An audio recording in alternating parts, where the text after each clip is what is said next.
Hello everyone, welcome to Mr. Lee's Math Class Videos. I'm Mr. Lee.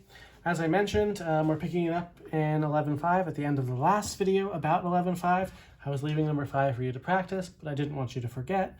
Remember, it is using counting techniques. This is using combinations from just one group.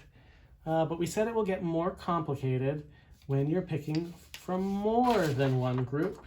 And how exactly you approach that means you're going to have to separate everything into what I call subgroups and make combinations from each one that's participating. So when you're pulling from different groups, the denominator is easy because everyone is still grouped together because you're looking for the total. But the numerator is a little bit more difficult because you're actually pulling from different groups. So think about when we did the subgroup problems, when we had like male bears and female bears potentially at the zoo, and you had to make two different subgroups and multiply them together. That's going to be similar here. So let's talk about pulling from different groups and how these problems are different. You draw 4 cards from a standard 52 card deck. Find the following probabilities. What is the probability of drawing 4 hearts? So 4 cards out of 52. So our total number of different hands we could have is 52 NCR4. This gives us all the different 4 card hands that could exist. Because it doesn't matter the order in which you drew them, it just matters if they're in your hand or not. And this equals 270,725. So that is still going to be our denominator in almost all circumstances unless there's some kind of restriction. Now let's talk about drawing hearts. There's 2 groups here that we'll talk about. It's hearts and no hearts. If you're not drawing a card from a group, you don't need to include it. But if you are drawing a card from a group, it needs to be included in a combination. There are 13 hearts, and you need all the cards in your hand to be hearts. That's 13 NCR4. Because it doesn't matter which hearts or what order, it just matters that you get them. This is 715. What this really means is that these are the number of 4 card hands that are all hearts. This is the number of 4 card hands of any kind with no restrictions, which means the probability of drawing 4 hearts and 4 cards is the 715, the number of ways you can draw 4 hearts, divided by this 270,725, which is a pretty small decimal. Yeah, 0.0026 if you're rounding to 4 decimal places. Again, I prefer fractions, but if you're going to put them in decimal, that's fine.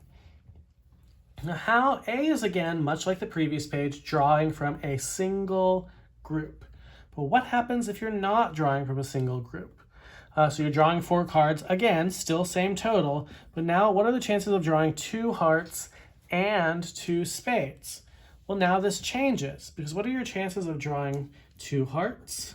13 NCR2, because there's 13 hearts just like up there, but you're only drawing 2 of them. And 2 spades is another 13 NCR2, and any combination of the 2 hearts and any combination of the 2 spades can be paired together, which means, much like when you did subgroups, you have to take these 13 NCR2s and multiply them together. So each one is 78 respectively, times another 78, for a total of 6,084. But it's still divided by your total, so 6,084 over that 270,725. And again, we'll look at this in a decimal form. It's 0.0225. Are the odds great? No. But they're better than the chances of drawing 4 hearts. In fact, they're almost 10 times better than drawing 4 hearts, about 9 times better than drawing 4 hearts. Because it's a little bit easier, you have a little more room for error. This one's dead the moment you don't draw a heart. This one, as long as you draw a heart or a spade, you have some ways you can get out of the situation and do it successfully.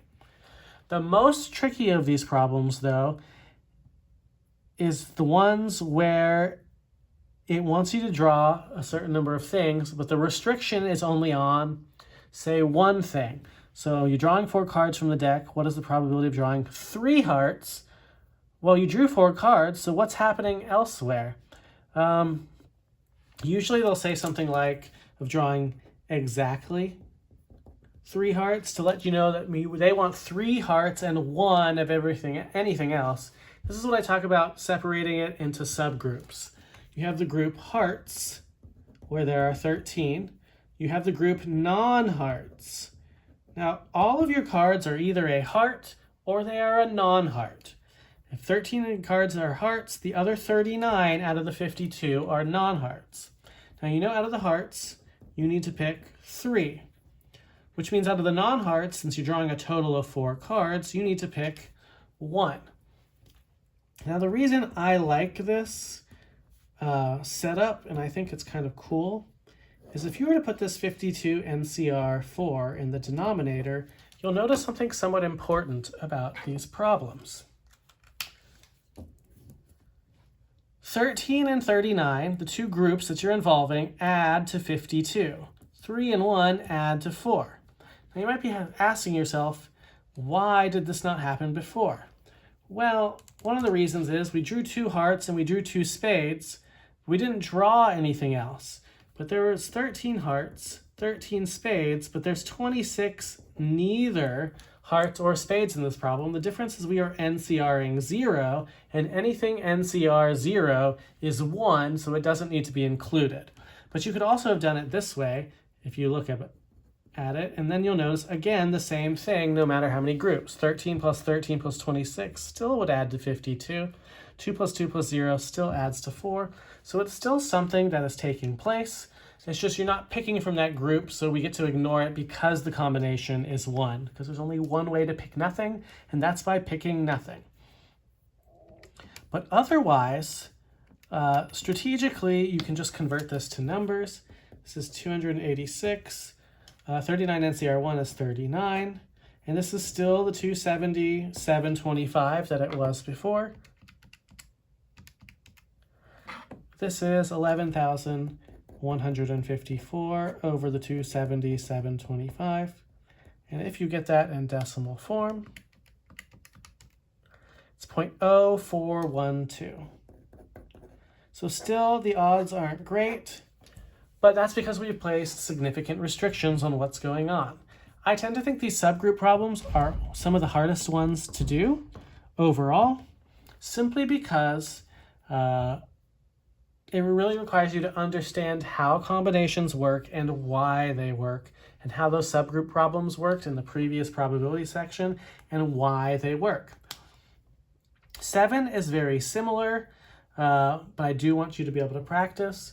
So that is going to be all for this video and this section.